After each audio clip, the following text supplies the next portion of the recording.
Students, आज जो हम टॉपिक करेंगे वो है डिफ्लेक्शंस का वर्चुअल अर्थ मेथड। लास्ट टाइम हमने किया था मोमेंट एरिया मेथड और आज हम करेंगे वर्चुअल अर्थ मेथड। सेकंड मेथड है डिफ्लेक्शन और रोटेशन कैलकुलेट करने का। तो इसमें करना क्या है, हम बेसिकली उसको बीम्स के लिए भी यूज़ कर सकते हैं मेथड को, फ्रेम्स के लिए भी यूज़ हो सकता है, ट्रसेस के लिए भी हो सकता है, हर स्ट्रक्चर के लिए हम इसको यूज़ कर सकते हैं। लेकिन अभी हम इसको जो कवर करेंगे इस कोर्स में आज के लेक्चर में सिर्फ बीम्स और फ्रेम्स के लिए कवर करेंगे। इस मेथड में करेंगे क्या, जैसे नाम से जाहिर हो रहा है कि इसमें क्या है कि वर्चुअल वर्क मेथड है, मतलब हम इसमें वर्चुअल लोड अप्लाई करेंगे इंस्टेड ऑफ जो रियल लोड अप्लाई हो रहा है बिल्डिंग के ऊपर, उसकी जगह हम क्या करेंगे, एक वर्चुअल लोड अप्लाई कर रहे हैं। सपोज हमारे पास कोई भी एक बीम है ए बी, जिसपे कोई भी आपका रियल लोड लग रहा है, चाहे वो यूडीएल की फॉर्म में हो, वीडीएल की फॉर्म में हो, या फिर इवन पॉइंट लोड हो, तो हम एक जो अगर रियल लोड होगा तो हम उस पर क्या करेंगे, उसके बाद सबसे पहले हम रियल लोड्स की अपनी बीएमडी डायग्राम ड्रा करेंगे। मतलब पहले हम उसके रिएक्शंस कैलकुलेट करेंगे, फिर उसके बाद उसके मोमेंट डायग्राम ड्रा करेंगे। अगर सेक्शंस बनाने की जरूरत हुई तो सेक्शंस ड्रा करके या सेक्शंस कट करके बेंडिंग मोमेंट डायग्राम ड्रा कर सकते हैं, या फिर उसकी शेयर फोर्स डायग्राम ड्रा करके उसका एरिया निकाल के भी उसको फाइंड आउट कर सकते हैं। इस मेथड में क्या करेंगे, पहले हम रियल लोड की डायग्राम या रियल लोड के बेसिस पर जो भी उसकी बीएमडी डायग्राम बन रही होगी बीम्स की वो बनाएंगे। उसके बाद हम उसका वर्चुअल लोड अप्लाई करेंगे। वर्चुअल लोड मतलब ये आपको बेसिकली होगा यूनिट लोड, जिसमें हमने इन्फ्लुएंस डायग्राम में यूज किया था यूनिट लोड, जिससे हम वन ग्रुप यूनिट वन के सकता है, 1 किलो न्यूटन हो सकता है, वो लोड हम अप्लाई करेंगे। हम ये लोड अप्लाई किस पॉइंट पे करेंगे, जिस पॉइंट पे भी आपको डिफ्लेक्शन या रोटेशन वो है कि आपने फाइंड करनी है, उस पॉइंट पे आप वो लोड अप्लाई करेंगे। तो अगर सपोज वो आपको ए पे कहता है तो आपने यूनिट लोड जो अप्लाई करना है वो पॉइंट ए पे करना है। अगर आपको बी पे कहता है तो आपने बी पे अप्लाई करना है। जिस पॉइंट पे वो कहेगा आपने उस पॉइंट पे एक लोड अप्लाई कर देना है, वर्चुअल लोड। और वर्चुअल लोड क्या होगा, ये हमेशा 1 यूनिट होगा। अगर आपने इसमें दो चीज़ें हैं, एक डिफ्लेक्शन होती है, एक रोटेशन होती है। डिफ्लेक्शन कैलकुलेट करनी है तो यूनिट लोड अप्लाई करना है। अगर आपने रोटेशन कैलकुलेट करनी है तो यूनिट मोमेंट अप्लाई करना है। मतलब जिस पॉइंट पे आपने मोमेंट फाइंड करना है, अगर सी पे ही कहना है तो आपने क्या करना है, वहाँ पे 1 किलो न्यूटन या 1 किप फिट का आपने वहाँ पे जो मोमेंट की यूनिट्स हैं आपने उसको मतलब अप्लाई कर देना है। जब अगर डिफ्लेक्शन कैलकुलेट करनी है तो यूनिट लोड अप्लाई करना है, और अगर रोटेशन कैलकुलेट करनी है तो मोमेंट का अप्लाई करना है। इसी तो बाद में फिर एंड पे आपने ये फार्मूला यूज करेंगे कि वन टोटल डिफ्लेक्शन बिल्डिंग में ओवरऑल फाइंड करने के लिए। ये आपका इंटीग्रेशन का फार्मूला का इंटीग्रेट करेंगे आप पूरी बीम को और थ्रू आउट द लेंथ, और उसके इंटीग्रेट किस पे करेंगे, एम डेल्टा। एम डेल्टा क्या आपका बेसिकली वर्चुअल मोमेंट है, जो कि आपके पास वर्चुअल लोड की वजह से आपकी बीएमडी डायग्राम बन रही होगी, उसका जो मोमेंट आ रहा होगा। और फिर साथ मल्टीप्लाई करेंगे कैपिटल एम से। कैपिटल एम क्या आपका रियल मोमेंट है, जो भी आपका रियल लोड की वजह से बीएमडी डायग्राम बन रही होगी उसकी वजह से जो उस पर मोमेंट आ रहा है वहाँ पे वो आ जाएगा। उसको डिवाइड कर देंगे आप उसकी मोमेंट फ्लैग या रिजिडिटी से, जो कि बेसिकली ई आई होता है। तो ई आई कॉन्स्टेंट होगा, चाहे रियल लोड बीम ड्रा करें या वर्चुअल डायग्राम करें, सिर्फ आपका इसमें लोडिंग में फर्क आएगा। एट द एंड हम ये फॉर्मूला यूज करेंगे, तो उसको जब इंटीग्रेट करेंगे तो आपके पास डिफ्लेक्शन आ जाएंगी। अगर रोटेशन कैलकुलेट कर रहे होंगे तो उसमें रोटेशन आ जाएंगी, जो चीज़ आपने फाइंड करनी होगी। तो अगर आपके सेम प्रोसीजर है, आपने रोटेशन फाइंड करनी हो तो आपने अगर सपोज अगर सी पे ही फाइंड करनी है तो क्या करेंगे, सी पे वही आप यूनिट मोमेंट अप्लाई कर दें वहाँ पे जिस पॉइंट पे आपने फाइंड करना है, और एट द एंड उसका फार्मूला आपने अप्लाई करना है। फार्मूला दोनों के लिए सेम है, 1 dot delta C is equal to integral 0 to L M delta. इसमें क्या आ जाएगा, एम मतलब डिफ्लेक्शन आ जाएगी, डिफ्लेक्टिव मोमेंट जो उसकी वजह से आ रहा है बी में, रियल बी में भी और वर्चुअल बी में जो आपकी मोमेंट आ रही है मोमेंट, तो उसको हम इंटीग्रेट करेंगे लेंथ में 0 टू एल और ओवरऑल जो भी स्प्रिंग की लेंथ है, तो उसका जो एंड आंसर आ जाएगा वो पास आ जाएगी एक्चुअल लोड की वजह से या पूरी बीम की वजह से जो वहाँ पे डिफ्लेक्शन आ रही है, जो रिक्वायर्ड डिफ्लेक्शन की दो ही टाइप्स हैं, रोटेशन कहेगा यार आपको, स्लोप कह रहा होगा। एग्जाम्पल देख लें, ये एग्जाम्पल आपकी बुक की है 8-18 चैप्टर 8 में ना कुछ ज़्यादा, जैसे हमारा चैप्टर 8 है रोटेशन एंड डिफ्लेक्शन का। सपोज हमारे पास एक बीम है ए बी सी। ये बेसिकली ए बी क्या है, ए पे आपके पास पिन स्पॉट है, बी पे क्या है आपके पास फ्लड स्पॉट है, और सी पे बेसिकली आपका बी टू सी कैंटिलीवर है। तो इसका लोड लग रहा है आपका बिल्कुल एंड ऑफ द कैंटिलीवर पे, तो आपने उसकी स्लोप एंड डिस्प्लेसमेंट फाइंड करनी है एट पॉइंट सी। देखिए पॉइंट सी पे हमने वैल्यू फाइंड करनी है स्लोप की भी और डिस्प्लेसमेंट की, और ये उसका कांस्टेंट दे दिया। मतलब पॉइंट सी पे जो भी इसकी डिफ्लेक्शन हो, डिफ्लेक्शन आ रही है, जो स्लोप आ रही है या उसकी डिस्प्लेसमेंट की वैल्यू आ रही है। लेंथ आपने उसको ये दिया ए टू बी, उसकी लेंथ कितनी है, और 2a है, और बी टू सी क्या है उसकी हाफ है जो कि 1 है। स्टार्ट कैसे करना है, सबसे पहले आप वर्चुअल लोड की ड्रा कर लें या आपको ज़्यादा इजी रहेगा क्योंकि सिर्फ वन के फील्ड लगा है उसकी वजह से आपको उसकी अप्लाई करना है और उसकी डायग्राम ड्रा करना है। अगर हम पहले वर्चुअल लोड से देख लें तो सबसे पहले आपने काम वही करना है कि रिएक्शन फाइंड करना है। किसी भी स्पॉट पे मोमेंट जीरो लेके जितनी स्पॉट पे जो भी आपके पास रिएक्शन की वैल्यूज होती हैं सबसे पहले आपने उसके वहाँ पे रिएक्शन फाइंड कर लेने हैं। जब रिएक्शन आ जाए उसके बाद आपने उसकी बेंडिंग मोमेंट डायग्राम ड्रा कर लेनी है। तो बेंडिंग मोमेंट डायग्राम ड्रा कर लेंगे दोनों से जितने भी सेक्शन तो बना रही होती है। जैसे इस केस में यहाँ पे बेंडिंग मोमेंट डायग्राम की वैल्यू क्या आ रही है, जब ए टू बी का आ रहे हैं तो वैल्यू आ रही है -x1/2। x1 क्या ले रहे हैं, बेसिकली डिस्टेंस ले रहे हैं, एनी आर्बिट्रेरी वैल्यू फ्रॉम ए। कोई भी किसी भी डिस्टेंस पे जो वैल्यू फाइंड करेंगे उसका वैल्यू क्या आ जाएगी -x1/2। इस तरह b to c करेंगे तो वो क्या आ रही है, उसकी वैल्यू सिंपल है -x2। x2 क्या डिस्टेंस है, basically section b to c में कोई भी वैल्यू ले लें उसकी वैल्यू कितनी आती है -x2।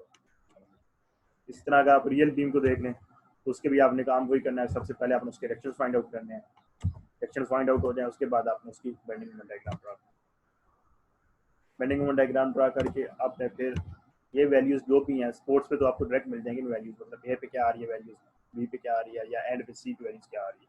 उसके बाद ये दूसरी जो वैल्यू है ये basically equation of the curve होती है, ये बेंडिंग मोमेंट इक्वेशन की कर्व है जो आपकी या इक्वेशन हम कह सकते हैं तो फाइंड करेंगे। जो पट्टी पूरे एक जनरल इक्वेशन है सेक्शन के लिए ए टू बी के लिए उसकी वैल्यू क्या होगी। मतलब आपको अगर वैल्यू एक्स की पता हो पी की पता हो तो आप इस इक्वेशन में सब्स्टिट्यूट करेंगे तो आपको टोटल उसकी वैल्यू p/2 आ जाएगी। इसको हम जनरल भी दे सकते हैं, जैसे पॉइंट ए पे रिएक्शन कितना आ रहा था p/2 आ रहा था, डाउनवर्ड है तो माइनस होगा और डिस्टेंस हम क्या ले रहे हैं x1 कोई भी डिस्टेंस हो सकता है तो -p/2 × x1 करेंगे तो बेसिकली आपका उसका मूवमेंट आ जाएगा इन बिटवीन ए बी क्या मूवमेंट की वैल्यू आ रही है।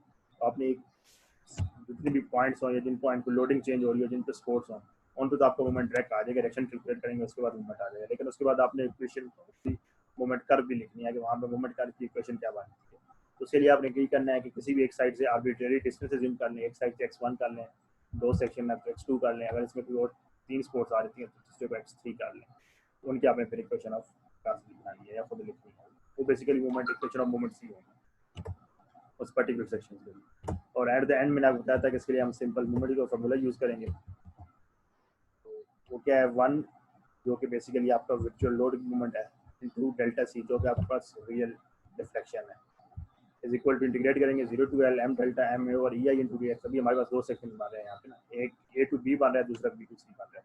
तो एक आपका जो ट्राइंगल है वो A to B है और दूसरी आपकी ट्राइंगल B to C है। हम दोनों को अलग अलग इंटीग्रेट करेंगे। तो 1 ओवर EI कॉन्स्टेंट था क्योंकि उसने क्वेश्चन में कह दिया कि टेक EI की कॉन्स्टेंट, अगर ना कॉन्स्टेंट ना भी हो तो इसकी वैल्यूज फिक्स होती हैं, वो कॉन्स्टेंट ही आती हैं, मतलब 29,000 या आई की वैल्यू कुछ डेफिनेट वैल्यू आएगी इंटीग्रेशन के लिए, हमेशा इंटीग्रेशन से बाहर ही आ जाएंगे। इसको इंटीग्रेट करेंगे पूरी लेंथ पे, तो पूरी लेंथ का मतलब जितनी भी सेक्शन है उसमें एक सेक्शन से लेकर दूसरे सेक्शन के एंड तक, मतलब starting point of section two end of the section, मतलब पहले की लेंथ कितनी है 2a है तो उसको इंटीग्रेट कैसे करेंगे 0 से लेके 2a तक।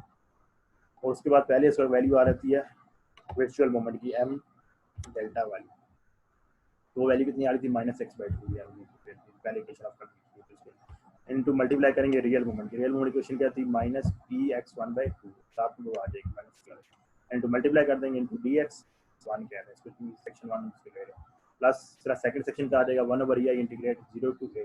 अब इसकी लेंथ क्या हो जाएगी, हम अज्यूम करेंगे कि b पे 0 है उसको लेके कहाँ तक जा रहे हैं a तक, क्या हो जाएगी 0 to a इनटू -x2 जो कि आपके पास बेसिकली m डेल्टा 2 की वैल्यू है इनटू -px2 जो साथ में रियल मोमेंट की वैल्यू है। तो इस दोनों को इंटीग्रेट करेंगे एट द एंड, बाकी तो इंटीग्रेशन को अपने ओपन ही करना है, उसको सॉल्व करना है। तो क्या आ जाएगी 1 ओवर EI p/4 कांस्टेंट है और x इंटू x1 क्या आ जाएगा x स्क्वायर आ जाएगा। तो x स्क्वायर की इंटीग्रेशन क्या होती है x³/3, उस पर आप लिमिट अप्लाई कर देंगे। इस तरह दूसरे को सॉल्व करेंगे उन पर लिमिट अप्लाई कर देंगे, दोनों को सिंप्लीफाई करेंगे तो एट द एंड आपके पास ऊपर क्या आ जाएगी डिफ्लेक्शन आ जाएगी जो कि डेल्टा सी है। क्योंकि 1 से आप दूसरी साइड पे इक्वेशन को जाकर मल्टीप्लाई कर भी दें या डिवाइड भी कर दें तो उसका आंसर कोई फर्क नहीं पड़ेगा। ये बेसिकली आपको क्या आ जाएगी total deflection at point C. एक हमने सी पे फाइंड करनी थी तो इसलिए हमने क्या किया सी पे ही यूनिट रोड अप्लाई किया। इसके अलावा दूसरी चीज़ आपने ख्याल रखनी है कि अगर वर्चुअल तो बीम है उसमें अगर आप डिस्टेंस x1 एक की साइड से ले रहे हो तो रियल में भी आपने वो डिस्टेंस एक की साइड से लेना है। इसी तरह अगर x2 आप अगर सी से ले रहे हो वर्चुअल बीम में तो रियल बीम में भी वो डिस्टेंस आपका सी से ही होना चाहिए। ये नहीं है कि रियल में आप x2 बी से ले लो और वर्चुअल में आप x2 आप सी से ले लो। जिस पॉइंट से आपने डिस्टेंस लेना है वो आपको फिक्स होना चाहिए, दोनों में सेम होना चाहिए। इसी तरह अगर आपको ये तो बेसिकली था आपके पास डिफ्लेक्शन का। रोटेशन का क्या है तो उसके लिए क्या करना है आपने, रियल बीम तो आपकी सेम रहेगी ना, जो रियल मूवमेंट है उसमें तो कोई फर्क नहीं पड़ेगा दोनों के लिए, तो वो आपके एज इट इज़ दोबारा सेम बन जाएगी या ना बनाओ तब भी ठीक है, कोई इशू नहीं है। तो वर्चुअल मूवमेंट के लिए आपने क्या करना है, उसके लिए आपने 1 यूनिट मूवमेंट अप्लाई कर देना है, 1 किलो न्यूटन मीटर का मूवमेंट अप्लाई कर देना है। लाइक इस पॉइंट पे करना है जिस पॉइंट पे आपको डिफ्लेक्शन या रोटेशन की रिक्वायरमेंट है, जब हम सी पे थी तो हम सी पे अप्लाई करेंगे उसको। सी पे आ जाए उसके बाद आपने दोबारा वही उस मोमेंट की वजह से जो रिएक्शन की वैल्यूज आती हैं, दोनों स्पोर्ट्स के रिएक्शन फाइंड कर लेने हैं, जितने भी स्पोर्ट्स हैं आपके पास, उसके बाद आपने दोबारा उनकी बेंडिंग मोमेंट डायग्राम ड्रा कर लेंगे। बेंडिंग मोमेंट डायग्राम ड्रा हो जाए उसके बाद अपनी इक्वेशन ऑफ द कर्व्स लिख लेनी है दोनों की, जैसे इसके केस में मान ली थी -x1/2 है और इंटू -1, जैसे यहाँ पे जो लोड था इंटू x1 से मल्टीप्लाई करेंगे, बेसिकली वही बन गई है -x1/2 इंटू डाउनवर्ड डायरेक्शन, इसलिए ये माइनस आ गया। बाद में एंड में फार्मूला मैंने आपको बताया था कि दोनों के लिए सेम है, चाहे आपका रोटेशन हो चाहे आपने स्लोप फाइंड करनी है या डिफ्लेक्शन फाइंड करनी है। तो रोटेशन के लिए वही फार्मूला होगा 1/ei इंटू 0 to 2s को इंटीग्रेट करेंगे इंटू -x1/2 है जो कि आपका वर्चुअल मोमेंट है into real moment -px/। Similarly दूसरे सेक्शन के लिए plus 1/ei into 0 to 1 into -1, यहाँ पे कोई x आ ही नहीं रहा था, प्लस का 1 नहीं आ रहा था, 1 इंटू -px2 उसका जो आपका रियल मोमेंट है उससे मल्टीप्लाई करेंगे, इंटीग्रेशन ओपन करेंगे, उनको सॉल्व करेंगे, सिंपलीफाई करेंगे, तो आपके पास जो आंसर आ जाएगा वो हो गया आपके बेसिकली रोटेशन या स्लोप एट पॉइंट सी। ये तो क्वेश्चन हमने भी किया, ये था बेसिकली पॉइंट लोड के लिए। अभी हम देख लेते हैं अगर आपके पास कोई यूडीएल क्वेश्चन या यूडीएल का लोड हो तो आपने उसको क्रिएट कैसे करना है। तो आपको ये कैंटिलीवर बीम है जिसके ऊपर यूडीएल लोड लग रहा है 3 किलो न्यूटन पर मीटर, टोटल लेंथ उसने बता दिया हमें 5 मीटर है। अभी उसने ई की वैल्यू भी बता दी हमें 200 गीगा पास्कल है और इनर्शिया कितना है 215 × 10⁶ किलोमीटर 4 है। और आपने स्लोप एंड डिस्प्लेसमेंट फाइंड करनी है एट पॉइंट बी, मतलब आपने बिल्कुल कैंटिलीवर एंड पे जो भी उसकी वैल्यूज आती है वो आपने फाइंड आउट करनी है। इस केस में भी क्या करना है, सबसे पहले आपने वर्चुअल मोमेंट लेना है, और वर्चुअल मोमेंट मैंने आपको बताया था कैसे फर्क नहीं पड़ता जो पॉइंट लोड और यूडीएल हो, आपने हमेशा 1 यूनिट ही वहाँ पे अप्लाई करना है इररिस्पेक्टिव ऑफ रियल लोडिंग। तो रियल लोडिंग यहाँ पे कितनी है, वर्चुअल मोड वही पॉइंट बी पे हमने फाइंड करनी थी डिफ्लेक्शन से डिस्प्लेसमेंट पहले, तो पॉइंट बी पे हम क्या करेंगे उसको 1 के लोड अप्लाई कर दें। उसके बाद आपने फिर वो इरेक्शन निकालने हैं, इरेक्शन निकाल के मोमेंट की वैल्यू फाइंड करनी है। इसी तरह फिर आपने दोबारा रियल बीम बनानी है, रियल बीम को ड्रा करके उसके एक्शन कैलकुलेट करनी है, एक्शन कैलकुलेट करके उसकी आपने बेंडिंग मोमेंट डायग्राम ड्रा करनी है। जब मोमेंट्स की वैल्यूज आ जाएँ और फिर आपके पास दोबारा इक्वेशन वही आपने पहले फार्मूला यूज़ करना है जो बेसिकली फार्मूला है इसका वर्चुअल मेथड का, तो real load into virtual load is equal to integrate 0 to L real moment into virtual moment divide by EI into dx। इस केस में हमारे पास क्या है, एक ही सेक्शन बन रहा है, तो ये मतलब एक कैंटिलीवर भी मैंने इसको थ्रू आउट सेम ही डिफ्लेक्शन आएगी, सेम रोटेशन आएगी।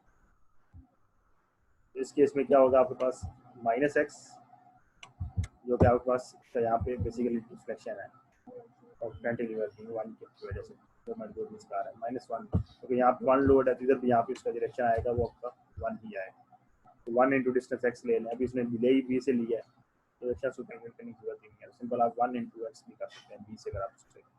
ये कितना आ जाएगा -x into -3/2 x square.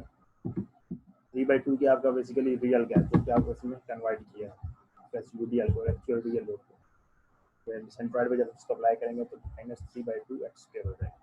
-3/x2 square करेंगे, उसको इंटीग्रेट करेंगे, उसको सॉल्व करेंगे, EI की वैल्यूज आप इसमें अंदर सब्स्टिट्यूट करेंगे तो आपके पास उसकी वैल्यू आ जाएगी मोमेंट की 234.375 kilometre square metre and then फिर आपको EI की वैल्यूज यूनिट कांस्टेंट कर देने आपने, और ऊपर आपके यूनिट्स यहाँ पे अगर मीटर में आ रहे हैं तो आपने कोशिश करना है कि नीचे जो डिफ्लेक्शन है अगर वो मिलीमीटर में है, मतलब इनर्शिया जो आपको गिवन है आई की वैल्यू तो आपने उसको भी मीटर में कन्वर्ट कर लेना, यूनिट आपने सेम रखना है।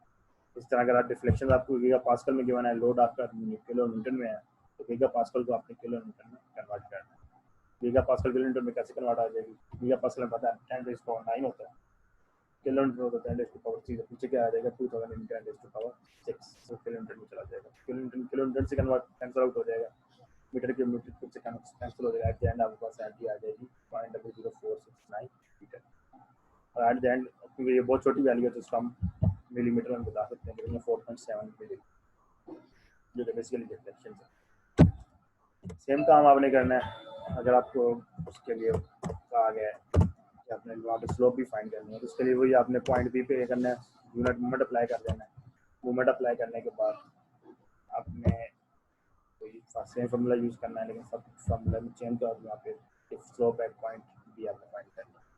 तो बाकी आप उसकी सेम फार्मूला रहेगा। टोटल लेंथ 0 to 5 थी, इसलिए हम उसको इंटीग्रेट किया 0 to 5, तो टोटल लेंथ 5 मीटर, 0 to 5 इसको इंटीग्रेट करेंगे, उसको सॉल्व करेंगे, ई आई की वैल्यू सब्स्टिट्यूट करें तो आपके पास टोटल वहाँ पे क्या आ जाएगी, जो भी आपकी स्लोप आ रही है। स्लोप आपकी मोस्टली इसमें जो आएगी वो आपकी रेडियंस में ही है,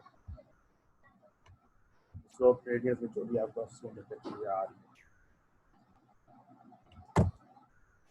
इसी तरह आप देख लें, सपोज आपके पास मल्टीपल लोड्स आ जाएं, मतलब आपके पास पॉइंट लोड भी गिवन हो, यूडियल लोड भी गिवन हो, कोई अप्लाइड मूवमेंट भी हो सकता है, उसके थ्रू डील कैसे करना है।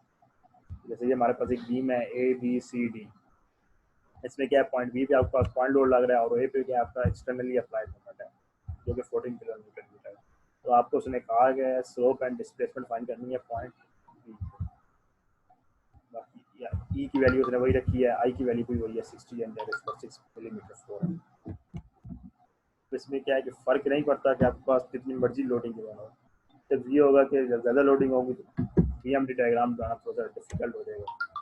लेकिन आपने एट द ड्रा करनी है, आपने सिर्फ वो किया है कि आपने करना फाइंड आउट, सिर्फ सबसे पहले आपने डायरेक्शन ही करने हैं। डायरेक्शन आउट फाइंड आउट करने के बाद आपने उसकी diagram,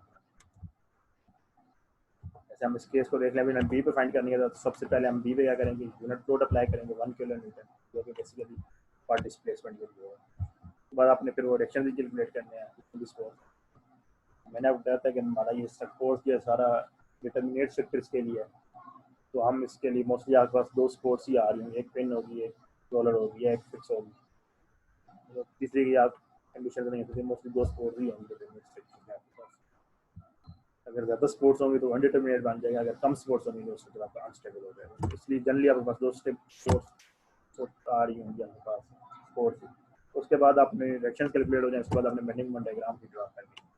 bending moment diagram draw हो जाए उसके बाद आपने इक्वेशन ऑफ द जितने भी इसमें कर्व आ रहे हैं बेंडिंग मोमेंट डायग्राम से, उसके आपने इक्वेशन ऑफ कर्व लिखी। उसके लिए हमने पहली कर्व की इक्वेशन जो आपके पास आएगी पर्टिकुलर केस के लिए वो कितनी आ रही है, 0.51x1 आ रही है। सेम आप केस रिपीट करेंगे, पॉइंट सी से अगर हम देख लें दूसरे के लिए तो कितनी आ रही है, 0.5x2 आ रही है। अब देखें सी टू डी आपके पोर्शन में क्या आपके पास बेंडिंग मोमेंट डायग्राम की वैल्यू क्या आ रही है, 0 आ रही है। तो उसके लिए आपको इक्वेशन ऑफ कर्व लिखनी की जरूरत है, तो ऑलरेडी वहाँ पे है ही 0। इसी तरह आप फिर जब बेंडिंग मोमेंट डायग्राम एक ही वर्चुअल लोड के लिए बन जाए, फिर आपने same bending moment diagram real loads के लिए बनानी है।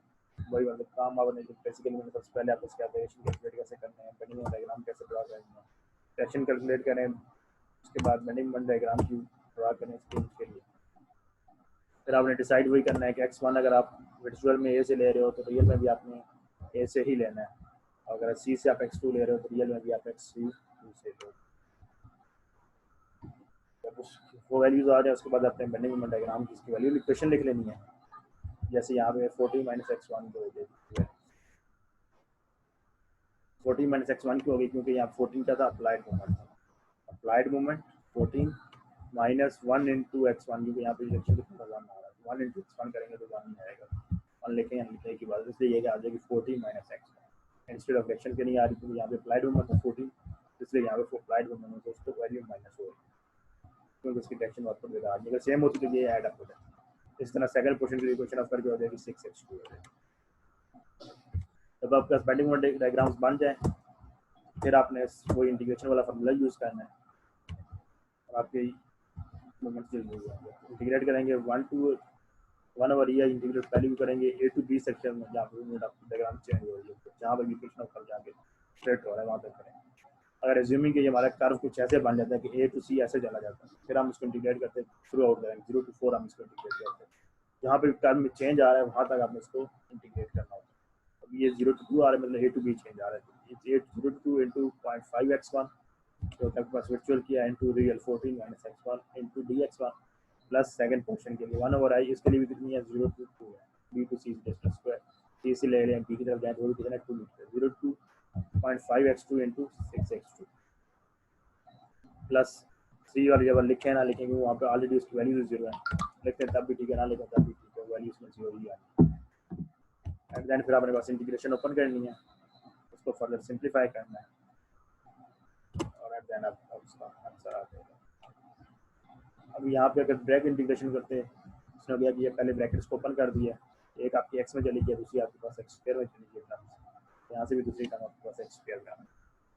तो अब इसके बाद में उसको ओपन करके थोड़ा सिंप्लीफाई करके उसको लिमिट्स अप्लाई करते हैं, जो कि लिमिट्स कितनी है 0 तो आपके पास टोटल डिफ्लेक्शन आ जाएगा। टोटल डिफ्लेक्शन आ जाता है तो फिर आपने ये और आई की वैल्यूज सब्स्टिट्यूट कर देंगे, लेकिन लिमिट्स का ख्याल रखना होगा, दोनों लिमिट्स कंसिडर हो। टोटल डिफ्लेक्शन जो आ रही है इस केस में आपके पास वो आ रही है 1.72 मिलीमीटर।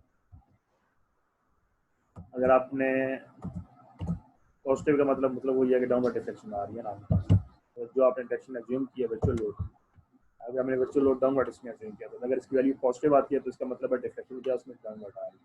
अगर ये वैल्यू नेगेटिव आती है तो इसका मतलब क्या है, हमारी जंक्शन वाली डिफ्लेक्शन जानी अपवर्ड आ रही है। इस तरह बेंडिंग मोमेंट की अगर हम स्लोप का देखें तो इनिशियली एज्यूम वैल्यू अगर सपोज हमारी एंटी क्लॉकवाइज है, अगर value at the end negative आ रही है तो इसका मतलब जंक्शन क्या है उसमें एक्चुअल बीम में जो डिफ्लेक्शन आ जाएगी वो क्लॉकवाइज आएगी, एंटी क्लॉकवाइज नहीं आएगी।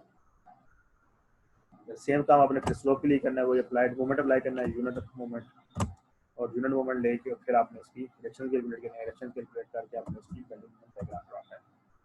बेंडिंग मोमेंट डायग्राम ड्रा हो जाए उसके बाद आपको क्वेश्चन ऑफ कर्व लिखनी है, वहाँ जहाँ पे कर्व की वैल्यूज चेंज हो रही है। इसी तरह फिर आपने रियल लोड है उसकी तो सेम बनेगी डायग्राम जो पहले आपके पास बनेगी, उसमें आप दोबारा अपना वो आ जाए, उसके बाद अपने फिर फार्मूला ही अप्लाई करना है। अब इसमें फ़र्क क्या होगा पहली वाली में और इस वाली में, सिर्फ आपकी मोमेंट्स की वैल्यू शुरू होगी। पहले में वैल्यू कितनी आ रही 0.25x1 और रियल में कितनी आ रही है 4 - x। इस तरह दूसरे पोर्शन में कितनी आ रही है 0.25x1 और m2 जो रियल में आ रहा है वो कितना आ रहा है 6x2 आ रहा है। इन दोनों को आपस में मल्टीप्लाई करके इंटीग्रेट करते हैं विद द लेंथ, जो रिस्पेक्टिव सेगमेंट्स की लेंथ आ रही है। तो फर्दर इनको एट द एंड सिंप्लीफाई करना है, लिमिट्स ओपन करनी है, सॉल्व करना है, ई आई की वैल्यू सब्स्टिट्यूट करें उसके अंदर और एट द एंड जो आपको डिफ्लेक्शन आ जाएगी वो आपके पास क्या आ जाएगी, ग्रेडियंट्स में आ जाएगी 0.00194। तो ये पॉजिटिव आई है तो मतलब आपने जो पहले एज्यूम की डायरेक्शन एंटी क्लॉकवाइज, मतलब इसमें जो डायरेक्शन आएगी एट पॉइंट बी पे या रोटेशन आएगी पॉइंट बी पे वो कितनी आ जाएगी एंटी क्लॉकवाइज ही आएगी, तो ये वैल्यू पॉजिटिव आएगी। अच्छा नेक्स्ट ये तो था वैसे बीम्स के लिए। अब ये अगर सपोज आपके पास फ्रेम्स आ जाएं तो उसको आपने डील कैसे करना है। फ्रेम में आपको पता है कि आपके पास हॉरिजॉन्टल फोर्सेस भी लग रही होती हैं, वर्टिकल फोर्सेस भी लग रही होती हैं, हॉरिजॉन्टल मोमेंट्स भी हो सकते हैं, वर्टिकल मोमेंट्स भी हो सकते हैं। तो इस केस में वो स्पेसिफिक कर देगा आपको, लेकिन आपने फाइंड किस में करना है।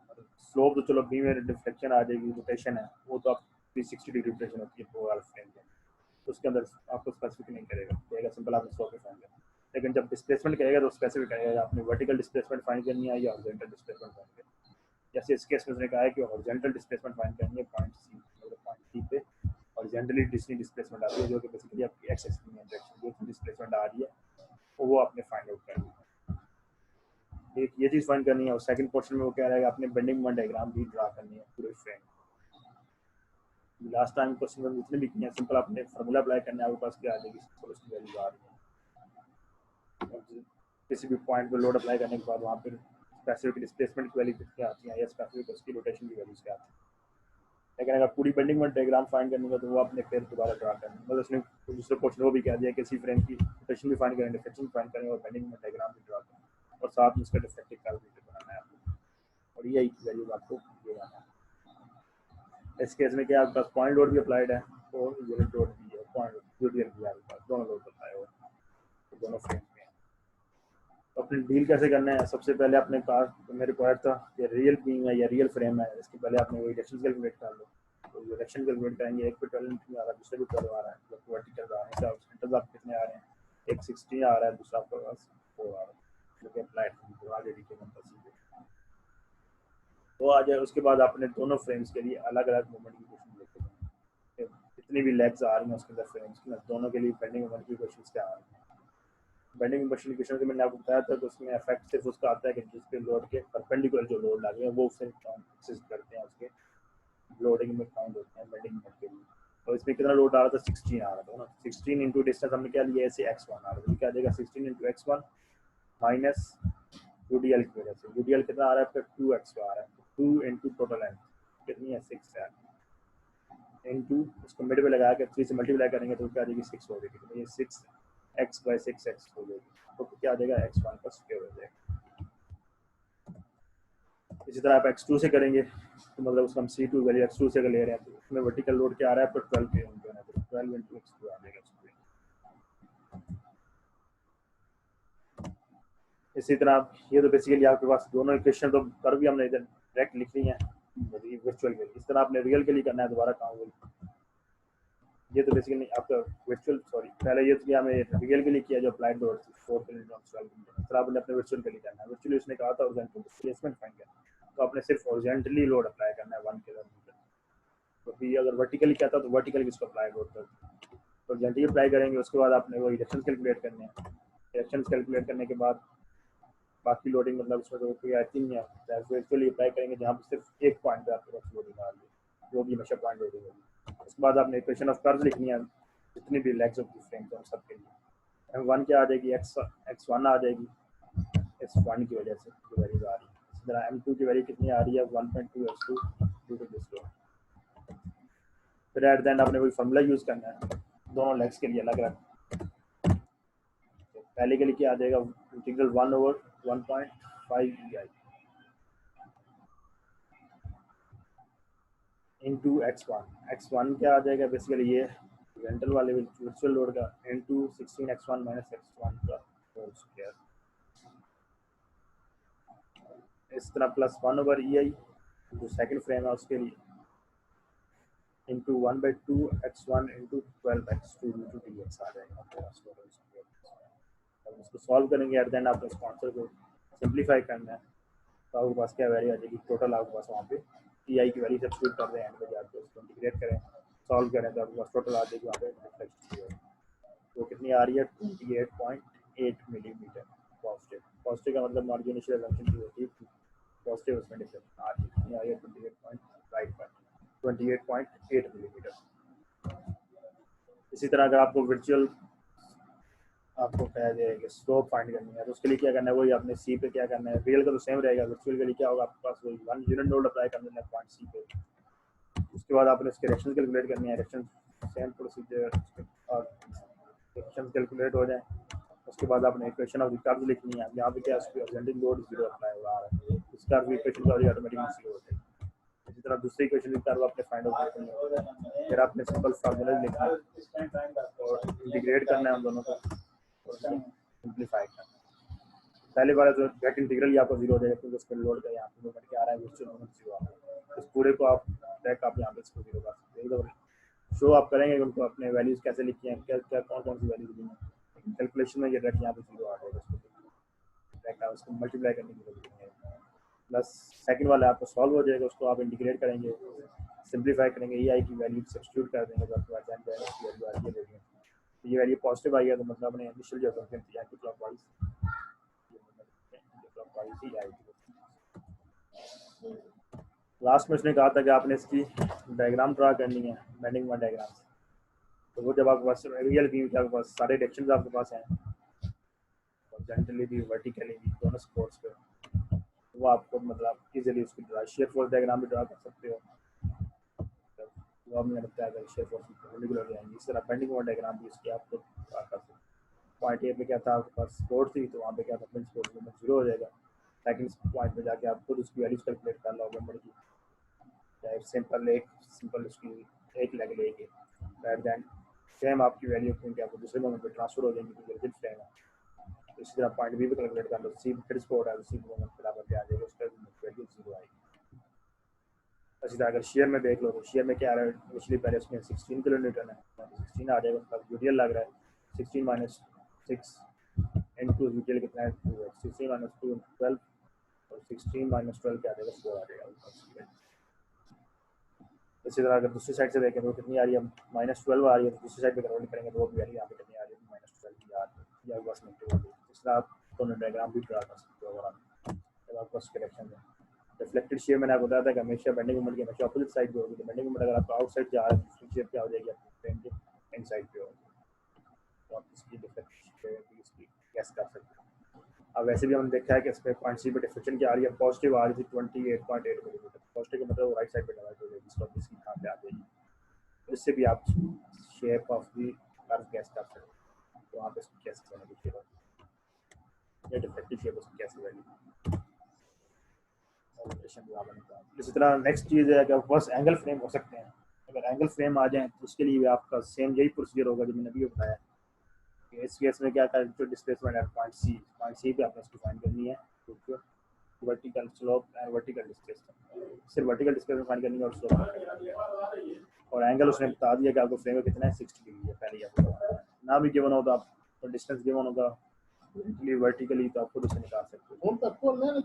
सबसे पहले आपने क्या करना है कि वर्चुअल मोमेंट कैलकुलेट करना है और रियल मोमेंट कैलकुलेट करना है। जब वर्चुअल अप्लाई करना है point number A B C उस पर 1 की प्लॉट अप्लाई करके उसके डायरेक्शन कैलकुलेट कर लें और इसी तरह फिर दूसरे दोनों मतलब लेग्स के अपने कैलकुलेट करना है, लेग दोनों पार्ट्स को सेपरेट कर बेहतर है कि दोनों को अलग अलग सॉल्व करें ना, वर्टिकली को अलग सॉल्व करें और एंगल वाले को अलग सॉल्व करें और उनके फिर एंगल कैलकुलेट करें। पहले टोटल हम बताया कि ट्रायंगल में 180 डिग्री एंगल होता है, ये मतलब एक का 160 है, दूसरे का हमारी 30 वैल्यू भी ऐसे क्या है, तो ये राइट एंगल फ्रेम बनता है। फिर आपने दोनों लेग्स के लिए deflection equation of the curve लिखनी है, जिस तरह से मैंने आपको पहले बताया था। एक की वैल्यू क्या आ रही है, -0.5x1 आ रही है, दूसरे की वैल्यू कितनी आ रही है, -1.5 आ रही है। इस तरह फिर आप रियल की डायरेक्शन कैलकुलेट करेंगे, उसको सॉल्व करेंगे, उनकी इक्वेशन ऑफ द कर्व लिखेंगे। जब इक्वेशन ऑफ कर्व मिल जाए आपके पास तो फिर तो आपका काम आसान हो जाता है। उसके बाद आपने क्या करना है, सिंपल आपने इंटीग्रेट करना है दोनों मोमेंट्स को मल्टीप्लाई करके आपस में, और एट द एंड आपने क्या करना है, ई और आई की वैल्यूज सब्स्टिट्यूट कर देना और एट द एंड आपके पास क्या आएगी, डिफ्लेक्शन आ रही है, कितनी आ रही है, पॉजिटिव आ रही है 11.25 मिलीमीटर, जो कि है कि deflection at vertical deflection at point C. Slope के लिए भी आपका सेम यही काम रहेगा, रियल तो सेम रहेगा और वर्चुअल के लिए आप यूनिट मोमेंट अप्लाई कर रहे हैं। तो ये फ्रेम प्रॉपर्टी होती है ना, अगर यहाँ पे 1 किलोमीटर है उसके अपवर्ड डायरेक्शन में एंगल पे आपको 1 किलोमीटर दूसरे एंगल लगाया होगा। इस तरह का एक से दूसरे मोमेंट नंबर में कन्वर्ट होगा तो उसकी शेप क्या रहती है, उसकी चेंज होती है। दूसरे साइड में क्या होगा, anti clockwise eight the and फिर आपने दोनों नंबर्स के लिए इक्वेशन ऑफ कर्व्स लिखनी है। कर्व्स लिखने के बाद हमें इंटीग्रेट करना है, इंटीग्रेट करने के बाद सॉल्व करना है, सॉल्व करने के बाद एट द एंड ई और वाई की वैल्यूज सब्स्टिट्यूट करेंगे, एट द एंड ट्रांसलेट इसकी इक्वेशन या डिफरेंशियल आ जाएगी आपको स्लोप आ रही है उसका 0.00875 रही है इस केस में। अभी मैंने आपको आज के लेक्चर में बीम्स के लिए बता दिया, डिफरेंट लोडिंग्स के लिए, पॉइंट लोड के लिए भी, बेंडिंग मोमेंट वीडीएल के लिए भी, और अगर कंबाइंड लोडिंग आ जाए तो उसके लिए, अगर इन केस अगर वीडीएल भी आ जाए तो तब भी उसकी कैसे प्रोसीजर सेम रहेगा। फिर आपने आपको फ्रेम्स का बता दिया कि फ्रेम्स को कैसे आपने डील करना, वो भी बेसिकली एज अ बीम्स ही काउंट करेंगे, लेकिन क्या है कि वो आपके पास दो बीम्स बन जाएंगे, दो एंगल, दो उसके लेग, तीन लेग्स हैं, तीन सिंपल बीम्स होते हैं। सबसे पहले आपने काम वही है, तो पहले उसकी बेंडिंग मोमेंट डायग्राम ड्रा करें, फिर वर्चुअल लोड अप्लाई करें इस पॉइंट पर रिक्वायर्ड है, और उसकी फिर आप उसकी बेंडिंग मोमेंट डायग्राम ड्रा करें इररिस्पेक्टिव उसमें कितने भी लेग्स आ रही हैं। इस तरह अगर एंगल फ्रेम है तो अपने एंगल फ्रेम का भी वही काम करना है, लेकिन ये अगर एंगल फ्रेम गिवन है, स्लोप आपको फाइंड करना है, तो आपने उसको लोड भी जो अप्लाई करना है वो आपने एंगल भी नहीं अप्लाई करना। तो बाकी तो अपने सिंपल बेंडिंग मोमेंट डायग्राम में ड्रा करनी है, पहले ड्रा कर चुके हो, इंटीग्रेट का फॉर्मूला अप्लाई करना है, उसको सॉल्व करना है और सिंपलीफाई करना है, और बस उसके बाद छोटी डिफ्लेक्शन या रोटेशन आ जाएगी, जो में कितनी आ रही। अभी कोई क्वेश्चन हो, कोई डाउट हो तो पूछ लो।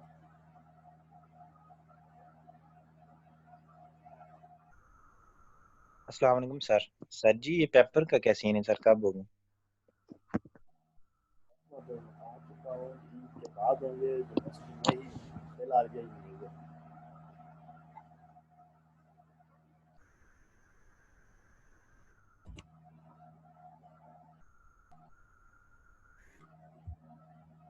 किसी और का कोई क्वेश्चन? सर आवाज नहीं आ रही आपकी।